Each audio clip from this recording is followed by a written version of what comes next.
Okay. That was aggressive. Okay.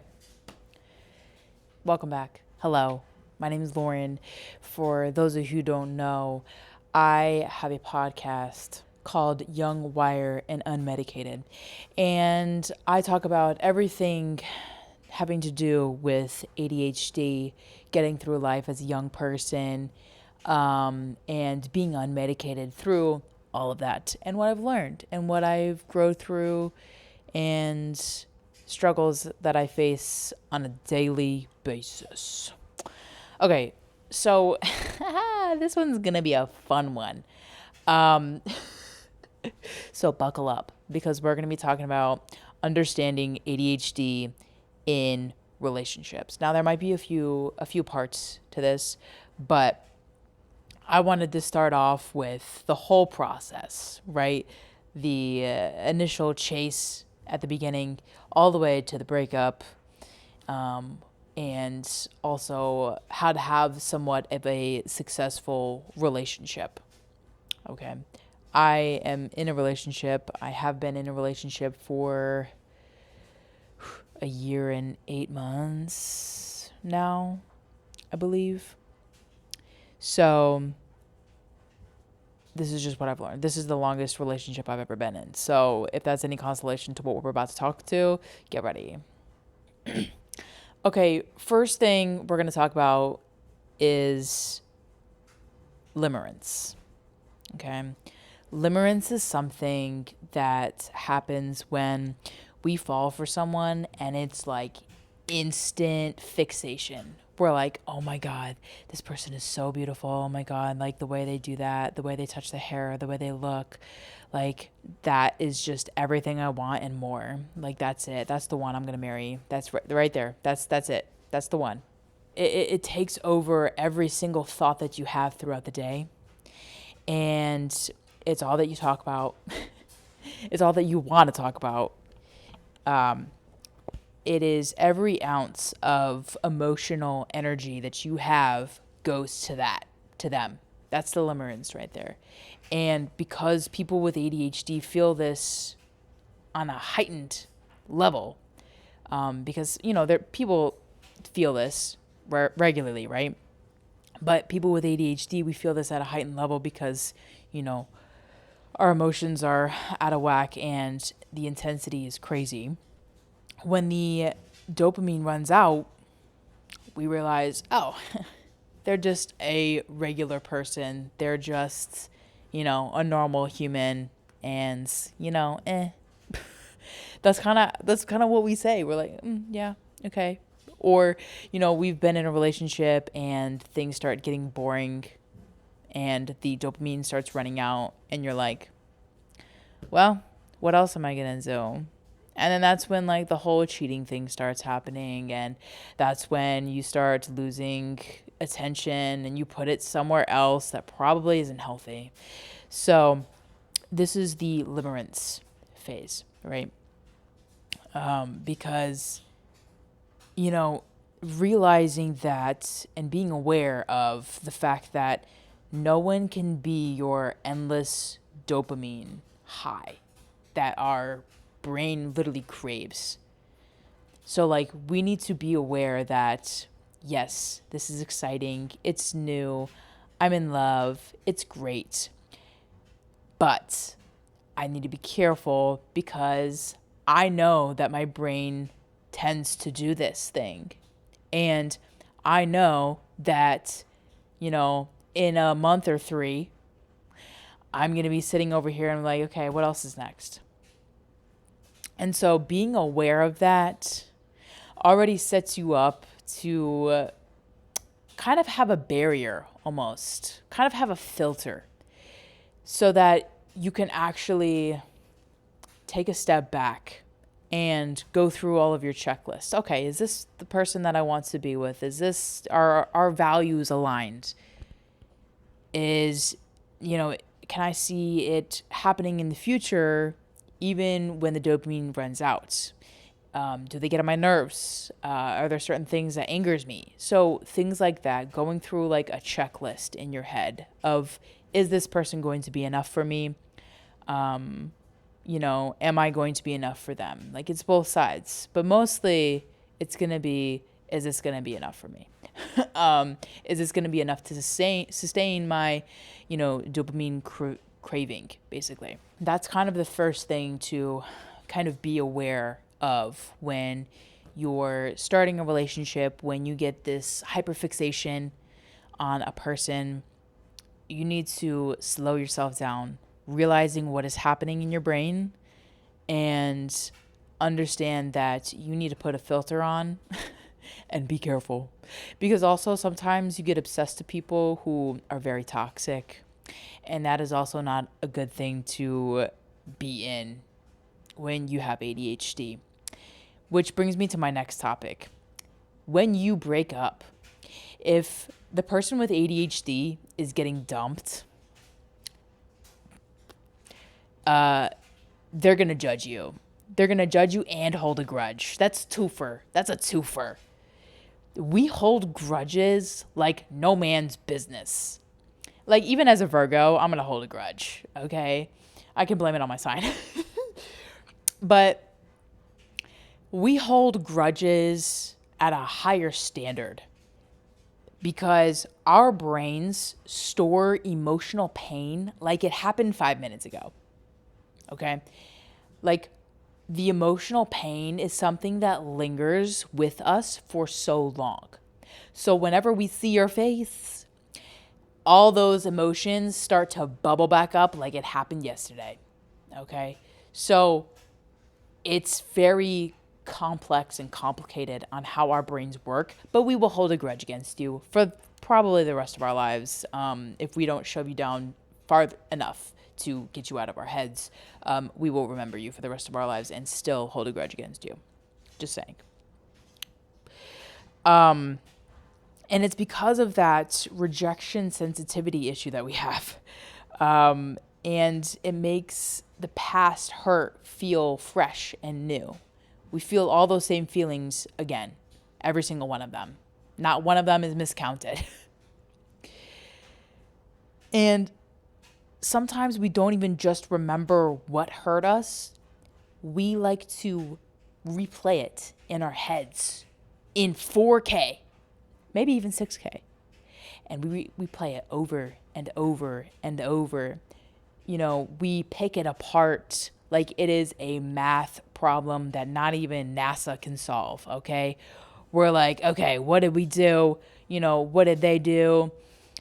What do I do for the next time when this happens? Like, how do I protect myself? And it is a certain way of protecting ourselves, right? Holding grudges is something that we do because in case this happens to us again, we'll be a little bit more prepared for it for the next time.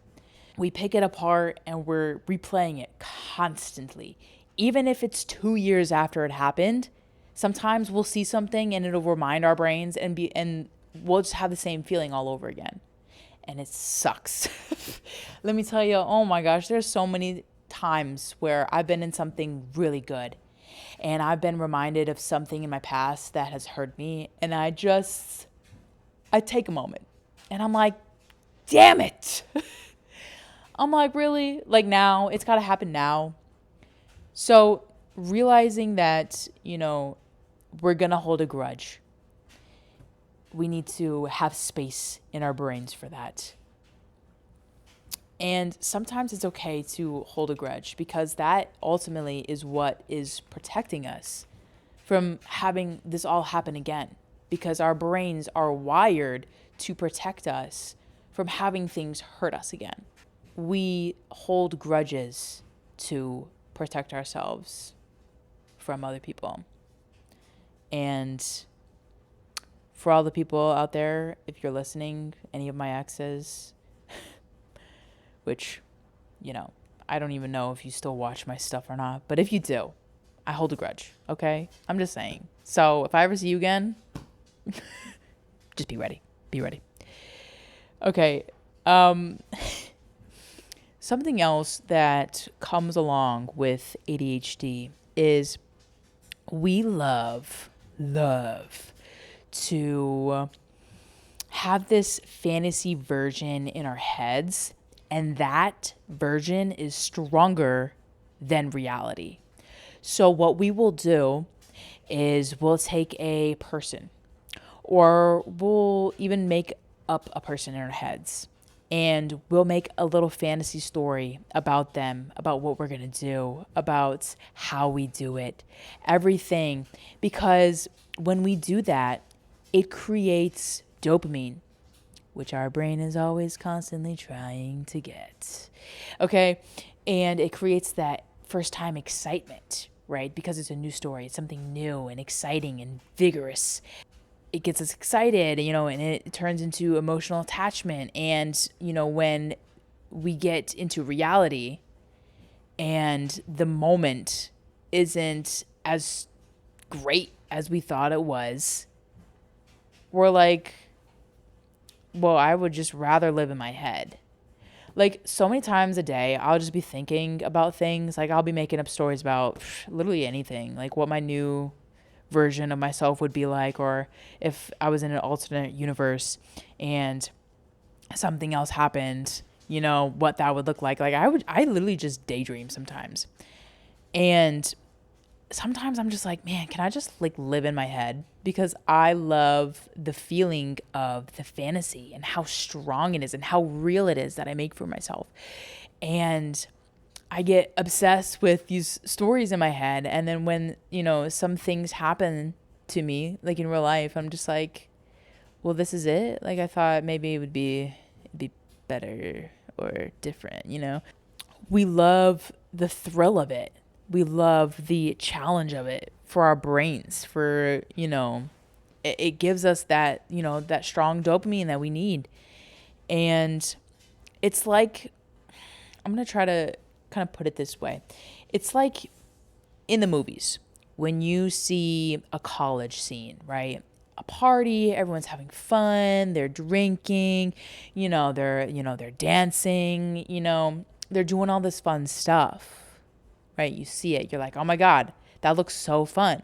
I'm going to go cop it and do it, and you get to your first college party and everything reeks of puke and alcohol at the same time. It's disgusting. And, there's sweaty people touching you from all different sides. And the people aren't even dancing. They're like literally like having sex in front of you. They're like grinding on each other, okay? Intensely. There's somebody foaming at the mouth on the porch, right? Horrifying. Literally, it's horrifying. This is all real experience, by the way. So I'm just taking a real life example from my life. But, you have these ideas in your head. And when you get into it and you realize the reality of it, it's like, ugh, you know what? No, I think I'm just going to keep making up stories in my head. I don't even want any of this. For us, it's really intense, right? We make it so good in our heads that we just love it and we want to stay there, but we want it to happen to us in real life. And when it does, we just get let down. And something that I have for that is that, like, the fantasy stories are for your head. They're for you only. They're not meant for anybody else. And life is never going to be how you envision it. It just never is. There's always going to be some different piece. There's always going to be a different part. That's just how it is. That's just how life literally is. It's going to be way different than you imagine it to be. And something that I have realized and learned from is that it's just going to have to be that way. What's in your head is going to be in your head. Enjoy it. Live it up in your head. Do it all, But when it gets to real life, having that expectation makes it a lot worse and it doesn't feel as good. So when you're having these like fantasies in your head, when you're making up stories and stuff like that, great, but know that it's going to be different in real life. And when that happens to you, make sure you try to enjoy that moment as well, so you can still get that dopamine and you can still enjoy the moment, versus what was in your head, right? That unrealistic storyline or expectation or whatever. I always go into everything having no expectations. I dream about it. I think about it. I create stories in my mind about it. But I always come down from it and I'm like, okay, I know something's going to be different. Something's going to go wrong. Something's going to, be not how I envisioned it. And that's okay. But, from doing that, it has helped me a lot to get into the real of it. And I get dopamine now from those things because I'm not holding these high expectations that live in my brain. Another thing, when it comes to breakups, our brain refuses to let go. It is so hard for us to let go. And again, mostly it's because of that rejection sensitivity, right? We hold that grudge. And it's a safety response, right? It's a comfort. We don't like to let go because we were comfortable with it for so long that now that it's gone, there feels like a gap is missing. Like a piece of the puzzle piece just got taken out from you, like from underneath you, And the uncertainty, the longing, the little crumbs of attention, they keep us hooked on these people that's just dumped us. And we're still looking at, their Instagram, or we're still, on TikTok, and we see, they're on our For You page, and those little crumbs still keep us hooked. They still make us think about it. Okay. So get rid of those crumbs, throw them in the trash can, sweep it up, vacuum it up, get rid of it. Okay. Cause they're not good for you. They're not good for you or your brain. And, when we were rejected and we're dumped, it feels like literally the entire world is collapsing all around us. I have been broken up with quite a bit. But, in each time it hurts more and it hurts different. I literally was on the ground sobbing. And, once I stopped and I calmed down, I realized I'm like, what am I doing? I am getting an intense emotion around this person that literally left me. Like, I need to get it together. But because we are always rehashing these details, okay, where did I screw up? Where did stuff start going wrong? Where can I do better next time? Once you start picking apart, it's so hard to forget, and it's so hard to push it down when it is so fresh in your brain, because we just got to rethink about it and rethink about it and rethink about it. And it's so hard to come off of that because, we like to solve things. We're good at problem solving, people with ADHD. So we try to pick everything apart to solve that problem. And that once we solve it, gives us dopamine. So, but the thing about relationships is that they will never be solved. I was talking to this with my girlfriend the other day. I was like, in every one of my relationships, I've never been able to solve the problem of why it all happened. I'm never able to get the quote unquote closure in a relationship. I mean, I honestly think that closure is false anyways, because, there is no ending the chat. Like, there's no ending it. Like, it's always going to be a uncertainty and a question of what happens. Like, there's going to be no real conversation about how it all happened and why it all happened. You just get left out into the dark and you deal with your issues. Like, that's how it is in every relationship. And so the closure is just not real and not existent, but we all as humans crave the closure. And, people with ADHD, we try to have a solution to that, but there will never be a solution to it. That's what I've learned. It's like, there's no solution to it. There's only things that you can learn from it. So when I'm going through these really interesting, hard to deal with times, there's a few things that I do to help with the idea of, someone's not going to be in my life anymore. Someone that I knew for so long has just walked out. And how do I soothe myself from, going into these spirals and rehashing these details and, going into it and doing all these things. And yes, you need to do that, right? You need to learn from, the past, but also there's a certain point that you need to stop it. Okay. And so what I do is I listen to music. I think music really helps people with ADHD because it gives you that dopamine. There's certain songs that we like to listen to on repeat that helps us focus. So finding some of those songs, some of the music that we like helps. Writing letters to that person to kind of help create that false idea of a solution, right? That's something I used to do way back as in like a year or two ago. When my last ex broke up with me, I was devastated and I had so much to say. But again, when you break up with people, you don't want to hear any of it, right? You're like, get out. I don't want you here, So I had a lot to say and I had a lot to, go over and review. And so I would physically write letters. I would have a notebook and I would literally write in it every single night. I would keep them up to what was happening in my life. I would, ask them questions. I would write down, a solution that would have helped in that relationship. I would literally write them letters.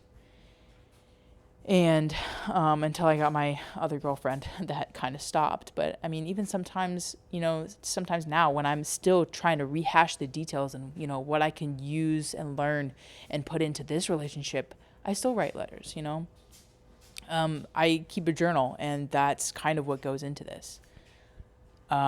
It's just a way of healing for us, I think. Lists. I list everything that I've learned. It, again, helps that needing a solution. So I write everything down in lists. So what have I learned? What are the qualities that I seek now in a person after just having been through that person?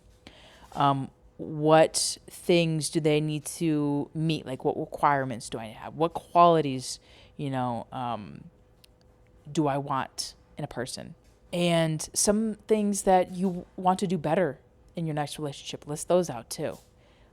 Things that you can now apply to your newest relationship. And then my last one is to the solutions is just do things that make you feel good. If you like working out, great, do it because it gives you dopamine. If you like dancing, do it, great, gives you dopamine. If you like doing literally anything, art, whatever that makes you feel good, do it because it gives you dopamine. Do things that will give you dopamine. And if that's get a revenge body and go for it, do it. I'm all for it. Okay. Yeah, that's all I got to say about that. Do things that make you feel good after such a depression, I guess you can say.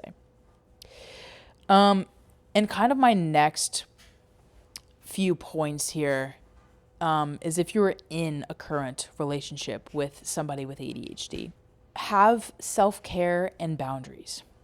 So, I mean, even if you are broken up with, set boundaries for yourself and also take care of yourself, right? Take care of yourself. Put your clothes out that you're going to wear tomorrow, lay them out, get yourself some water, feed yourself some little grapes, take care of yourself because that's how you can feel loved by you. Okay. Take care of yourself because that's one of the best things that you can do. And then set boundaries for yourself, right? If you're going cold turkey, don't text your ex. Get rid of it. Get rid of their numbers. Get rid of the social media. Block them. If they already haven't blocked you, block them. Don't get rid of all the temptations.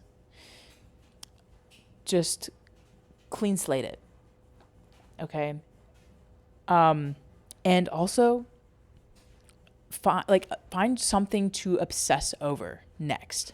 Get yourself into something that you want to do. This is something that I did with my last ex as well. I threw myself into like Greek mythology. I had no idea about Greek mythology, but I loved Greek like art and learning about that. So I was like, you know what? I'm about to learn all about the Greek gods. And, that's when I learned about Icarus, and I, made a social media post to Icarus, and, I wanted a whole tattoo idea based around him. And that kind of saved me. That fixation saved me from thinking about, sorry, that was my laundry, thinking about other things, that would have led me down a wrong path, right? Like if I was, trying to go do weed or, do nicotine or drink alcohol, things like that. It saved me, you know? So find something else to obsess over. Okay. That's a boundary. So create boundaries for yourself, create a routine for yourself, take care of yourself. That's something that's very important. And also with boundaries, if you're in a current relationship, make sure you set boundaries with your partner. Make sure they know, hey, don't put your water bottle on the table without a coaster, right? Because it leaves a ring around the coaster and then it sets into the wood and the wood gets stained. So, and you hate that. So, make sure you set boundaries with your partner.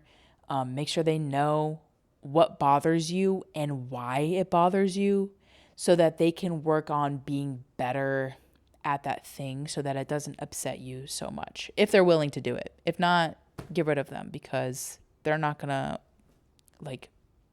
help benefit you in any way if they're not going to change a few minor things, right? Because the minor things in ADHD are big things to us, right? So boundaries are a big thing, and knowing what sets you off. I talked about this in my last podcast, just knowing what things make you angry, and so on and so forth. How to get through the limerence is keep doing new things with your partner. Keep exploring, new playing fields. Do something completely new that you are bad at and so are they. Go travel, go do things that challenge both of you, that you can work on together. Go do an escape room. Do something where it's new and challenging and fun. I find that helps with the limerence of the daily mundane stuff, finding new things to do. Let them know also. Communicate with them. Maybe they don't know that you have a lot of ADHD. I don't know. Maybe you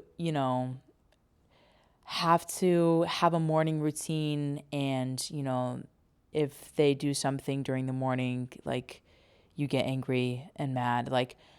For an example, I tell Haley, I'm like, listen, my partner now, I need my mornings to myself because that's when, I'm doing my editing, I'm doing my morning routine, I'm going to the gym, I'm doing that stuff. I need my mornings to myself. And I would really appreciate it if, I could have that time for myself. And she goes, totally, yeah, I understand, I get it. And so she, during the morning, she's let me, without any questions or, judgment, she lets me have my time in the morning. And I really love that about her. And I really appreciate it because, I communicated and, I set up that little boundary and self-care time because that's what I need in order to have a good day, or at least be set up for a good day and be in a good mood and a positive mood and the energy is good and the vibe is good. Also, if you're in a relationship, set aside time to talk about everything. Me and my partner we don't really schedule it. You can if you're really busy like that. But we kind of just out in the open, just, hey, how are we doing? How is this working? Do you have anything that I need to do better? Are there things that I'm not doing that I should be doing? And there's also the twofer that I always carry with me. How's your heart feel, and how does your head feel? Because sometimes those two can be very different. So I always, try to check on those two things. But communicate and talk about it, and make sure everything is going smoothly. And that's something that I didn't have in my past relationships. Like, I didn't set aside time to talk about, okay, how is this relationship going? What are some things that we need to do in order for both of us to feel like we're being loved?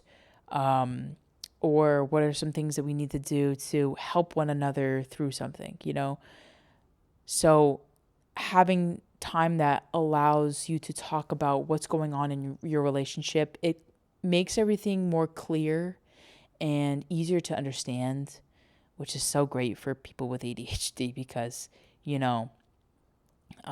like when things are clear and kind of set out for us, So by having conversations, which is really hard to have with people with ADHD because they don't like to sit still, and talking is really hard for them because communicating how they feel is hard because they don't know their emotions because it's so intense. But sitting down and working through it with them is very beneficial to us because then we feel heard and understood and things like that. And I think that's kind of everyone's objective, is to feel heard and understood and listened to.